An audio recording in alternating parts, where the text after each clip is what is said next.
मान लो एक कंपनी को गवर्नमेंट की तरफ से लोन मिला 50 लाख का, जो कि 5% के रेट में मिला। मार्केट में 12% का रेट चल रहा है और ये लोन हमें 5 साल के दौरान रीपे करना है। हर साल के एंड में हमें एक पेमेंट करनी है जो कि 5% होगी, क्योंकि 5% में मिला तो हमें ये लगेगा कि 50 लाख का लोन 5% के हिसाब से 2.5 लाख रुपए का इंटरेस्ट पेमेंट हमें करना है, पर मार्केट में 12% का रेट चल रहा है।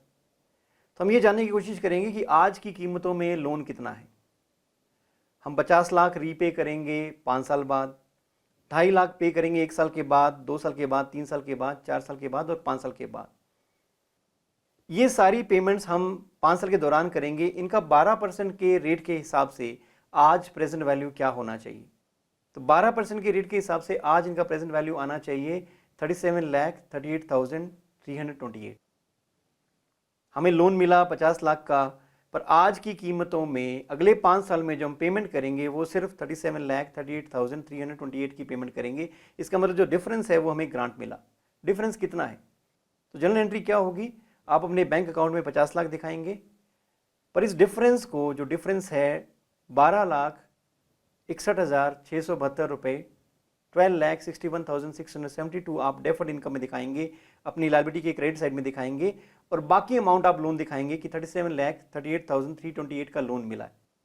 ये लोन एक नॉर्मल जिंदगी जिएगा, इसके ऊपर इंटरेस्ट 12% के रेट पे लगेगा, हर साल पेमेंट 2,50,000 कम हो जाएगी और अमोर्टाइज्ड कॉस्ट बैलेंस 1 साल के बाद आएगा 39,36,928।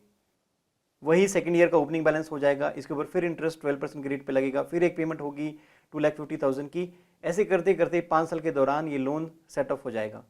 तो जो डेफर्ड इनकम में हमारा जो बैलेंस है वो भी इसी लोन के पीरियड के दौरान ही हम रिलीज करेंगे पीएनएल में, क्योंकि ये हमें ग्रांट के रूप में मिला है। और डेफर्ड इनकम बैलेंस हमारा इस बात को सुनिश्चित करेगा कि जो पीएनएल में जो इंटरेस्ट एक्सपेंस आए वो 12% के अमाउंट पे रिकॉर्ड ना हो, वो 5% के अमाउंट पे रिकॉर्ड हो। जो डिफरेंस है हम रिलीज कर देंगे 5 साल के दौरान पीएनएल में, ताकि जो एक्स्ट्रा चार्ज हुआ है 12% के रेट पे वो सेट ऑफ होता चला जाए और हम अपनी ग्रांट इनकम को दिखा सकें अपने पीएनएल और बैलेंस शीट में।